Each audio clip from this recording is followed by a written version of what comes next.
민주평화당과 바른미래당 이분들이 지금 사사건건 충돌하고 있어요. 충돌하고 네, 있는데 네.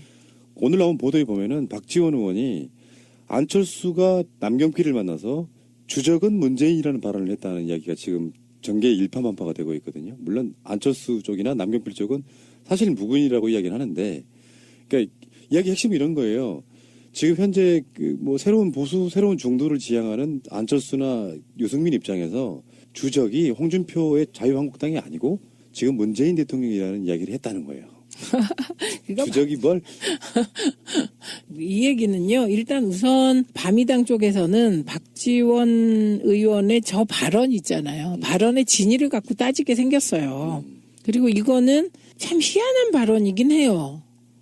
내가 안철수를 만났더니 이렇게 말하더라. 이게 아니고 안철수 대표가 남경필을 만나서 주적은 문재인이라고 발언했다. 이 얘기잖아요. 그러면 이거 누군가에게 들었다는 얘기잖아요.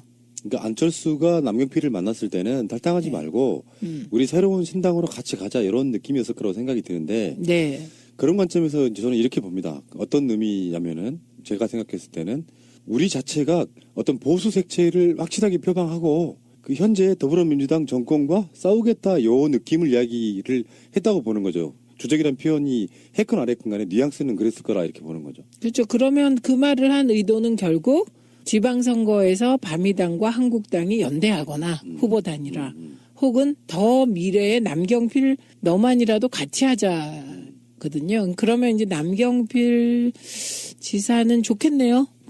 근데 경기도에 지금 남경필 말고는 저쪽 당이 마땅한 인물이 없어요 지금. 요 얘기는 뒤집어서 바미당도 경기도 후보가 마땅치 않잖아요. 그럼 이 행보는 해석하기에 따라선 남경필로 단일화할 수 있다. 이렇게도 읽혀질 수 있는. 거기에 이제 서울시장 선거랑 맞물리면서 서울시장은 네. 저당이, 네. 경기도지사는 이 당 이렇게 이런 연대에 대한 경계심이 지금 잔뜩 있지 않습니까 사실 민주당에서는. 네. 그런데 뭐 경계심까지는 아닌 것 같고요. 아니 그러니까 민주개혁 진보 세력에서 또 다른 당의 후보가 나오거나 그러면 다른 거 있잖아요. 별로 관심 없던 아예 투표를 포기하려고 했던 세력들이 가능성이 있어라고 투표율이 그쪽 투표율이 높아지는 경향이 있을 수 있기 때문에 경계를 하자는 거죠. 그러니까 일단 1대1 구도가 되는 것이 진보 보수 구도로 갈 경우 그거는 진보 쪽에 불리하죠. 그런데 그건 일반론적인 얘기고요. 지금은 보수의 중심이 없는 상황인데 안철수를 미래의 보수의 중심으로 봐야 지금 말씀하신 현상이 일어나는 거거든요. 근데 저는 안철수 전 대표는 지난 대선 때 제가 MB 아바타입니까? 갑철수입니까? 그 순간 그냥 어려워진 거라고 봐요. 왜냐하면 그거는 누가 평가해서 그렇게 된 게 아니라 화면으로 전 국민이 그냥 느낀 거잖아요. 느낀 거. 네.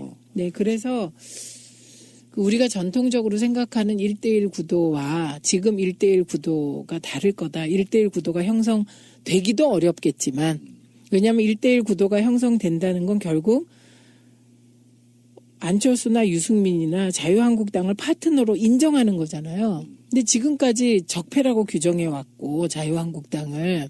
그래서 진정한 보수가 나다 이렇게 해서 나온 게 유승민 대표잖아요.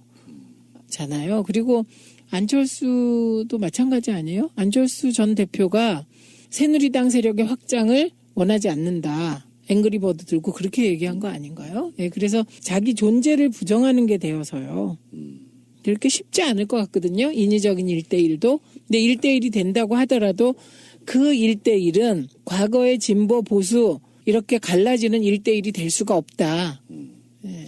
그러니까 이게 이제 호사가들의 큰 그림 뭐 네. 정치 공학적 이야기인데 네. 예전에 우리가 저 의원님하고 저 민정당 방송할 때부터도 보면 네. 김종인에 의한 반문연대 뭐 이런 그림들이 엄청 많았었잖아요. 네. 거기에 뭐 정운창 끼어들 그러니까 호사가들이 하는 이야기죠. 거기에 뭐 손학규 뭐 끼워놓고 안철수 결국 안 끼워놓고 됐잖아. 막 우리가 그때 일관되게 안 된다 그랬잖아요. 인위적으로 안 되는 게 이제 예를 들면 이런 부분이요. 저는 이렇게 봅니다. 지방선거에 뭐 개헌을 같이 하건 안 하건 네. 투표율만 높으면은 그건 압승할 수 있다고 봐요. 그러니까 국민들이 어떤 작용과 반작용의 차원에서 만약에 흔히 말하는 수구 세력들이 이제 어떤 보수 중도 연대의 개념으로 뭐 이런 식의 1대1 구도를 만들어주면 국민이 가만히 있겠느냐. 투표장에 막 나가서 저 사람들이 선거에 승리하는 꼴 못 본다. 이렇게 다시 또 반작용이 생길 거라는 거죠.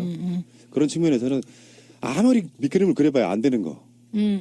그렇지만 경계심을 늦추면 안 되는 거.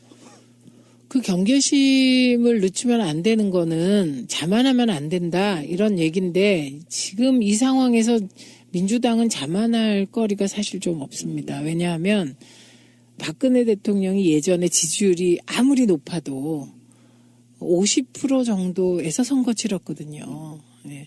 그런데 지금 우리는 보면 문재인 대통령 지지율이 60% 초반에서 70% 초반까지예요. 그러니까 대통령 지지율이 훨씬 높아요, 당보다. 그럼 이건 당에게는 그렇게 좋은 구도는 아니거든요. 그래서 우리는 자만할 수 없는 정당 같은데요. 그리고 지금 지방선거 이후에 잠복해 있던 우리 당 내부의 차이, 다름이 표출되면서 더 걱정되는 상황이 올 수 있거든요. 그래서 지금 오히려 민주당이 할 일은 6월 지방선거와 개헌을 같이 할 수 있는 온갖 구상, 노력, 이게 필요한 시기 같아요. 예. 그런데 이제 재밌는 이야기 잠깐만 할게요. 지금 바른미래당으로 끌려간 분들, 비례대표 3인방, 박주현, 이상돈, 장정숙, 이 세 사람이 얘기는 했듯이 지금 거기 안에서 상당히 고춧가루 부대 역할을 하고 있나 봐요. 이게 정말 재밌더라고요. 그러니까 그냥 출당시켜주면 오히려 분란이 좀 줄어들 텐데 네. 출당을 안 시키고 정당 교부금도 이번에 보니까 꼼수 써가지고 훨씬 많이 받아갔더만요. 아, 네. 그 바른정당하고 국민의당이 합당하기 전에 뭐 날짜를 뭐 하루 늦추면 한 몇 억을 더 받아가는 뭐 이런 게 있었나 보더라고요. 그러니까 박주현, 이상돈, 장정숙 이런 분들은 사실은 국민의당을 일반 국민들이 찍었을 때, 비례대표로 찍었을 때는 안철수의 국민의당을 보고 찍어준 거잖아요. 네, 네. 근데 출당은 자기 뜻으로 할 수 없대. 국민의 뜻이어서 출당 마음대로 못 시켜준다는 그 뭐랄까 말도 안 되는 안철수 자기 실드. 근데 유승민 대표는 일관되게 출당시켜줘라. 안 해줘라. 네, 그렇게 얘기했죠. 그것은 이제 그 바른미래당의 통합성, 일관성을 위해서 이런 행동이 걱정돼서 그런 거죠. 근데 이제 그 행동이 나온 건데요. 이게 국회법 33조에 따르면 교섭단체 등록을 할 때 반드시 소속 의원들이 서명 날인한 서류를 제출해야 합니다. 그런데 이제 30인이거든요. 지금 바미당이. 그런데 이 3명이 빠지면 27명을 구성원으로 하는 그러니까. 교섭단체로 등록하게 되는데요. 의원 1인당 교섭단체가 됐을 때 의원 1인당 국고지원 액수가 결정되거든요. 그러네. 그러니까 진짜 3명이 웃긴다, 이거? 빠지면 국고지원 액수가 주는 겁니다. 두당 1억 정도 되는 걸로. 네. 3억 손해보네. 네. 아니 근데 참 그러니까 정의당, 그러니까 민주노동당이 나누어질 때 그때 아름다웠던 거예요. 통합진보당도 그냥 그러니까. 출당시켜 줬잖아요. 네. 네. 그러니까 이념으로 뭉친 정당이 헤어질 땐 아름다운데 이해관계로 뭉친 정당은 아름답지 않아요.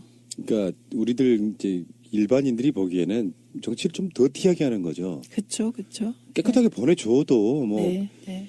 왜 보통 그런 사람 있잖아. 우리 같은 쪽에 그 결을 가진 사람들은 네. 보내줘라. 뭐 우리가 좀 적으면 어때? 네, 우리가 손에 네. 좀 보면 어때? 이 느낌이 없어요. 그런데 이게 더 이제 재밌는 상황은 앞으로 발생할 것 같아요. 분명히 3명의 당적은 바미당인데 투표 결과를 보면 민평당인 거죠.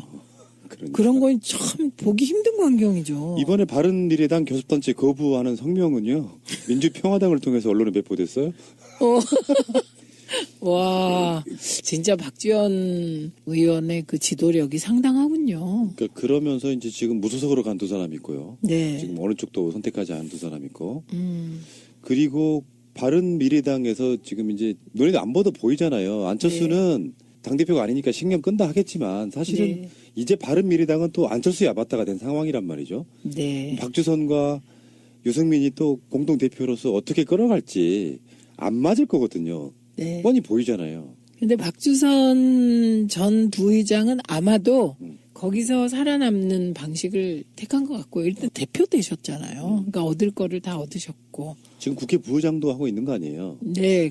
지금 현재 부의장인가요? 그럴걸요. 그러니까 이제 아. 2기 구성이 얼마 안 남았으니까 뭐 맡은 것 같긴 한데. 네. 그러고 아마 맞추실 분 같아요. 맞춰간다 그냥. 결국은 이런 거 아니에요? 유승민이냐 안철수냐. 보수의 맹주가.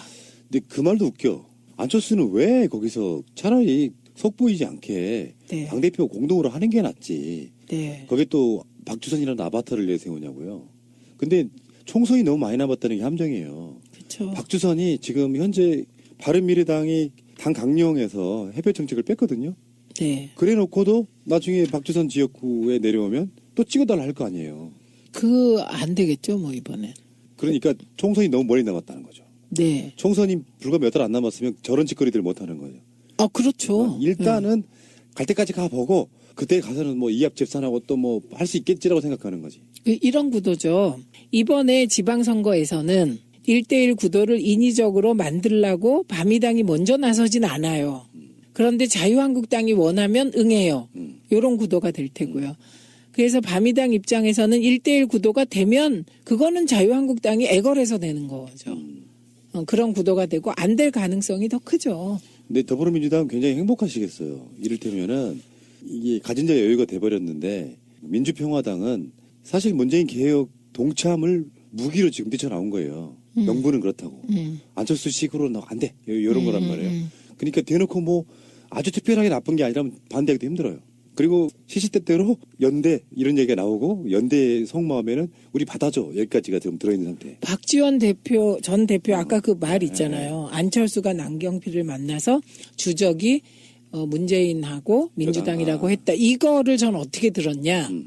전남도지사 나하고 단일화하자 민주당 이렇게 들었는데 저는 그거의 최종 그 뒤에 숨은 것을 하나하나 파다 보면 후보 단일화하자 민주당 나로 이걸로 들었어요. 근데 저는 그런 가능성 없다고 봐요. 박지원은 전남도지사 생각이 없습니다.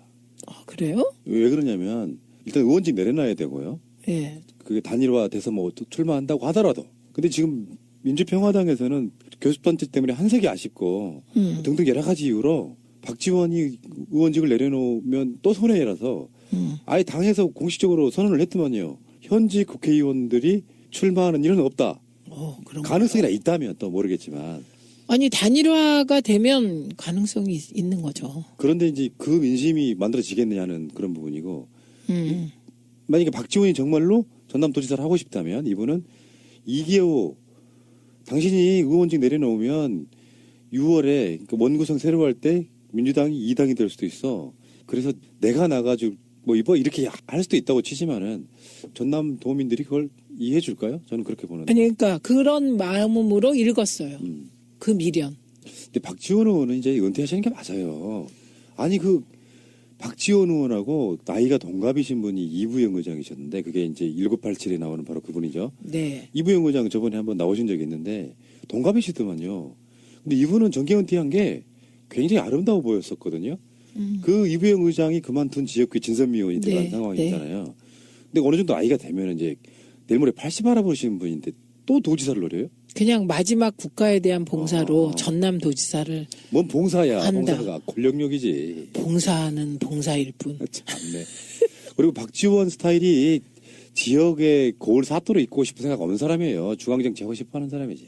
전남도지사는 고을사또 아니에요. 그래도 뭐 전남의 맹주예요. 맹주는 무슨 아니 그러니까, 어쨌든 그런 다목적 포석으로 이제 이런저런 발언을 막 해서 잔뜩이나 이 복잡한 정치 공학 지금 당이 2개일 때와 당이 3개일 때와 당이 4개일 때와 교섭단체가 2개일 때와 3개일 때와 다 다르잖아요. 이 복잡한 정치 공학의 방정식에서 뭔가를 얻어내려고 하는데 그 얻어내려고 하는 것이 저는 다목적일 거라고 봐요. 박지원 의원은.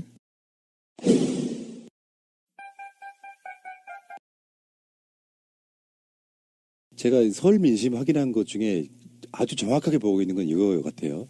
여러 사람 이야기 들어봤어요. 뭐 당수기나 되게 다 들어봤는데 호남권에서 국민의당 그러니까 이미 갈라서 하긴 했지만 안철수와 국민의당은 어떤 느낌이냐면은 우리가 왜 박근혜 국정농단에서 박근혜에게 실망에 돌아선 사람들은 나중에는 모욕감을 느꼈다고 해요. 네. 내가 저런 사람을 지지했나 싶어서 네. 똑같아요. 호남권에서 네. 그 안철수와 국민의당한테 아유 저런 것들을 내가 우리가 찍었네 하는 그런 배신감이 있더라고요. 그러니까 이게 회복이 쉽게 안 되는 거예요. 최근에 나온 여론조사 보니까 호남권에서 민주평화당, 바른미래당 다 합쳐봐야 한 6, 7% 나오나? 네. 그 정도밖에 안 됩니다. 그러니까 앞으로 선거가 얼마나 남았다고. 그 민심이 어느 날 갑자기 확 꺼지거나 확 올라가지 않잖아요. 네, 그거는 확실해요. 그 인지도 올리는 거하고 당의 선거 기간에 후보의 지지도 올라가는 거, 당 지지도 올라가는 게 그렇게 쉽게 되지 않아요. 그러니까 공학적으로 누군가는 막 그림을 그리는데 네, 잘 쉽지 않아요. 공학으로 민심을 움직일 수는 없어요.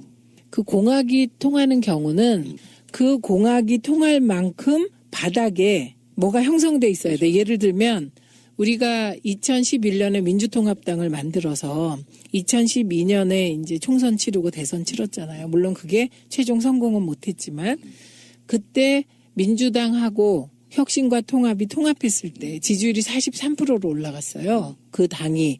그건 노무현 대통령께서 서거하시고 바깥에 있는 친노 세력이 민주당으로 들어가서 뭔가 해봐라 이 민심이 2009년부터 쭉 쌓여왔기 때문에 가능했던 거거든요.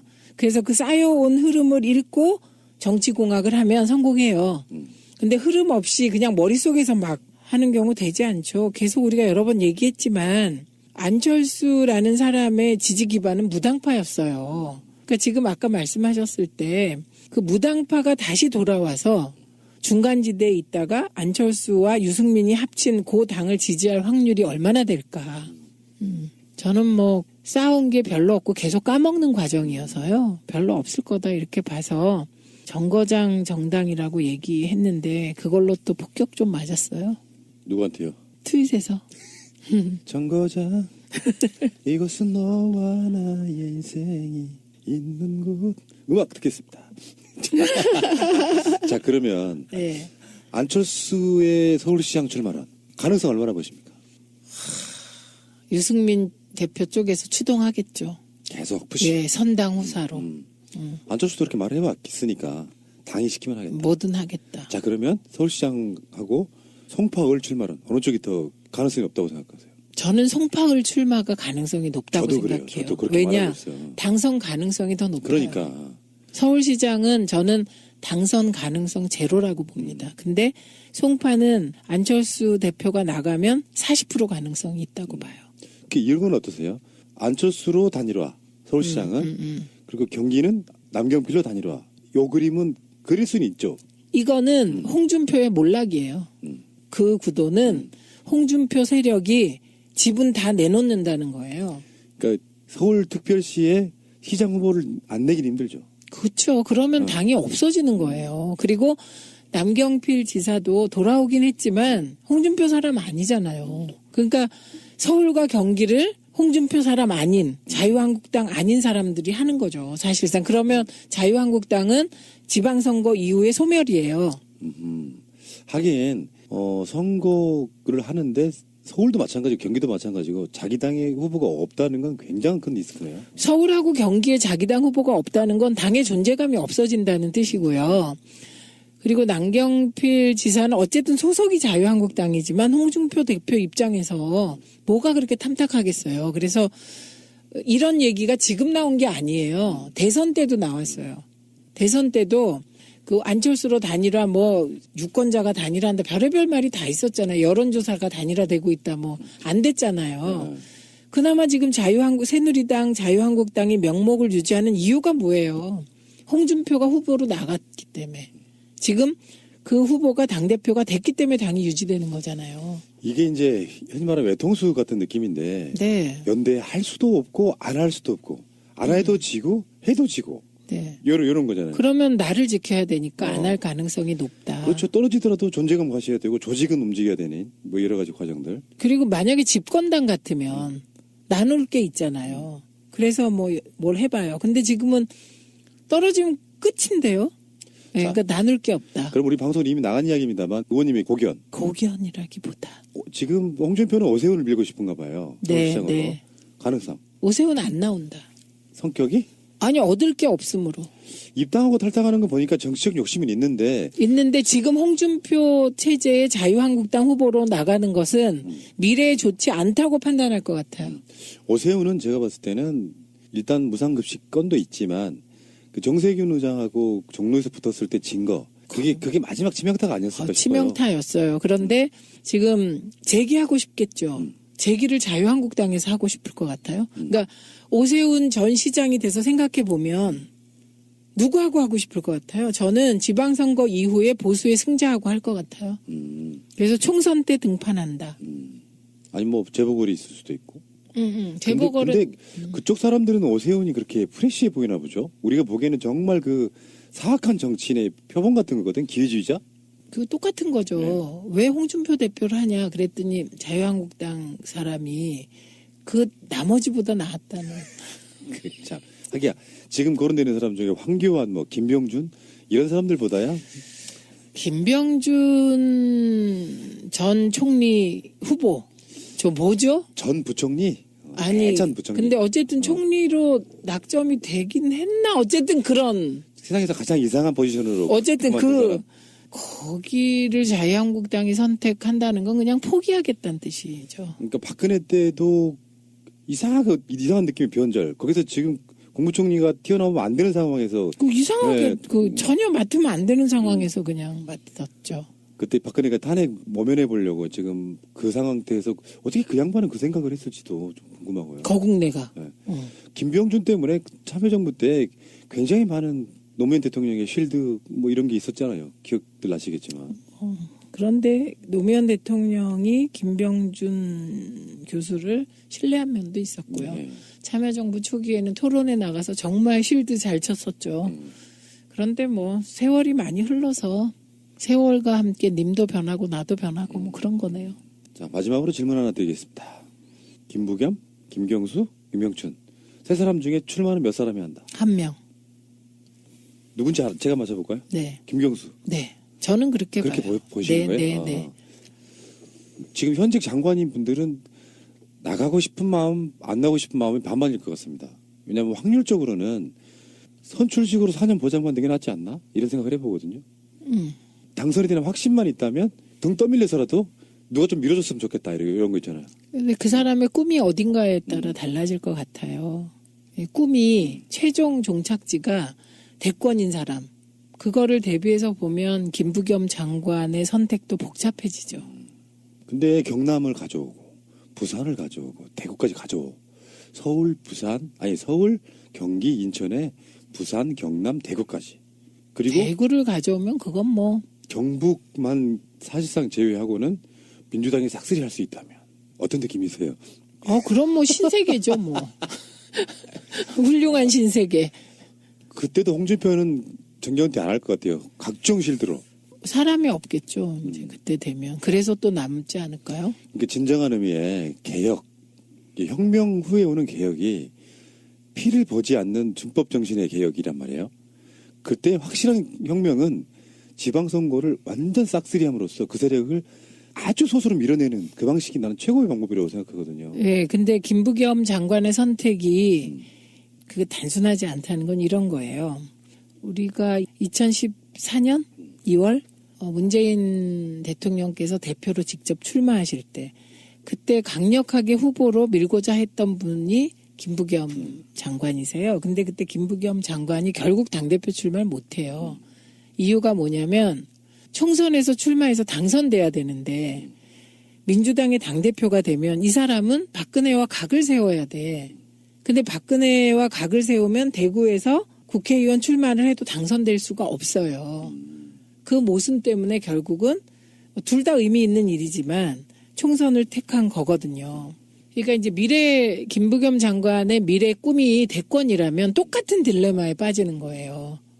근데 지금 그러니까 지방선거에 나오는 정치인들은 임기가 사실상 다음 대선과 상당히 비슷하게 끝나기 때문에 네. 유의미하게 잡고 있으면 서울시장, 경기도지사 최소한 이쪽에서 당선된 대구나 경북 다 대선 후보급이라고 보거든요. 가치는 의미상으로 보면.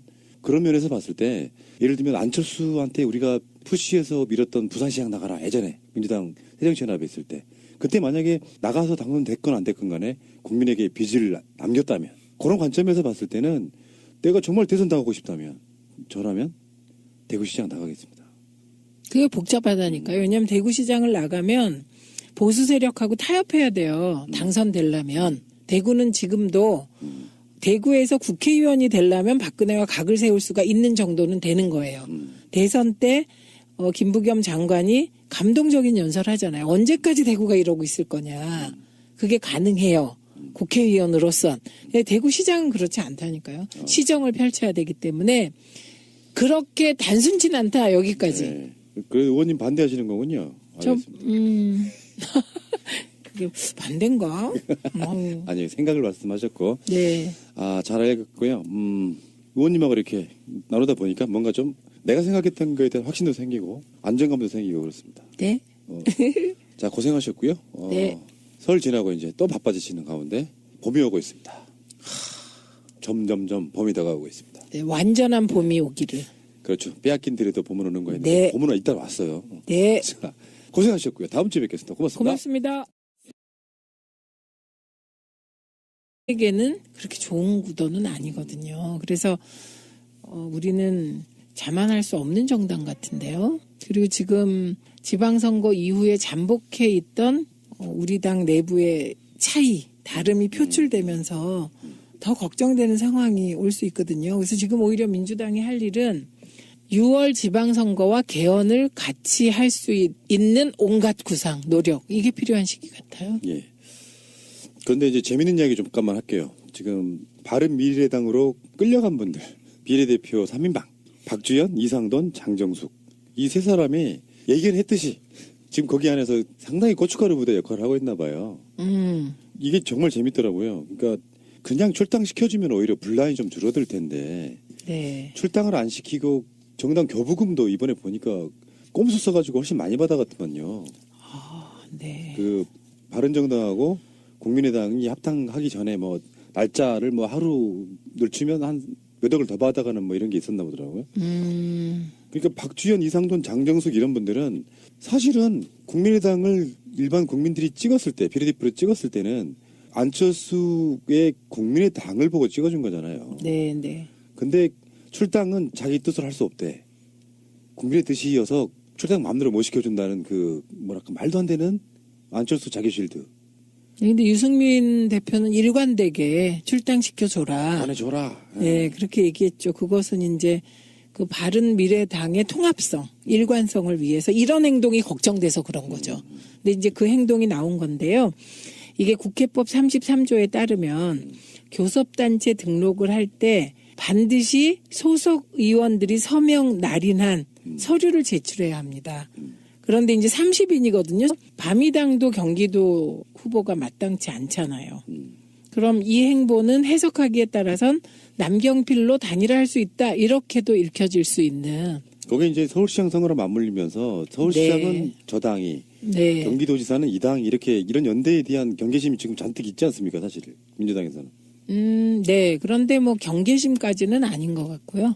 아니 그 민주개혁 진보 세력에서 또 다른 당의 후보가 나오거나 그러면 다른 거 있잖아요. 별로 관심 없던 아예 투표를 포기하려고 했던 세력들이 가능성이 있어라고 투표율이 그쪽 투표율이 높아지는 경향이 있을 수 있기 때문에 경계를 하자는 거죠.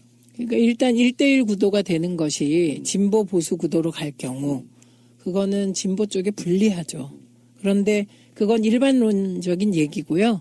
지금은 보수의 중심이 없는 상황인데 안철수를 미래의 보수의 중심으로 봐야 지금 말씀하신 현상이 일어나는 거거든요. 근데 저는 안철수 전 대표는 지난 대선 때 제가 MB 아바타입니까? 갑철수입니까? 그 순간 그냥 어려워진 거라고 봐요. 왜냐하면 그거는 누가 평가해서 그렇게 된 게 아니라 화면으로 전 국민이 그냥 느낀 거잖아요. 느낀 거. 네. 네. 그래서 우리가 전통적으로 생각하는 1대1 구도와 지금 1대1 구도가 다를 거다. 1대1 구도가 형성되기도 어렵겠지만 왜냐하면 1대1 구도가 형성된다는 건 결국 안철수나 유승민이나 자유한국당을 파트너로 인정하는 거잖아요. 근데 지금까지 적폐라고 규정해왔고 자유한국당을. 그래서 진정한 보수가 나다 이렇게 해서 나온 게 유승민 대표잖아요. 그리고 안철수도 마찬가지. 지금 바미당이 그런데 이 3명이 빠지면 27명을 구성원으로 하는 그러니까. 교섭단체로 등록하게 되는데요. 의원 1인당 교섭단체가 됐을 때 의원 1인당 국고지원 액수가 결정되거든요. 그러네. 그러니까 진짜 3명이 웃긴다, 이거? 빠지면 국고지원 액수가 주는 겁니다. 2당 1억 정도 되는 걸로. 네. 3억 손해보네. 네. 아니 근데 참 그러니까 정의당, 그러니까 민주노동당이 나누어질 때 그때 아름다웠던 거예요. 통합진보당도 그냥 그러니까. 출당시켜 줬잖아요. 네. 네.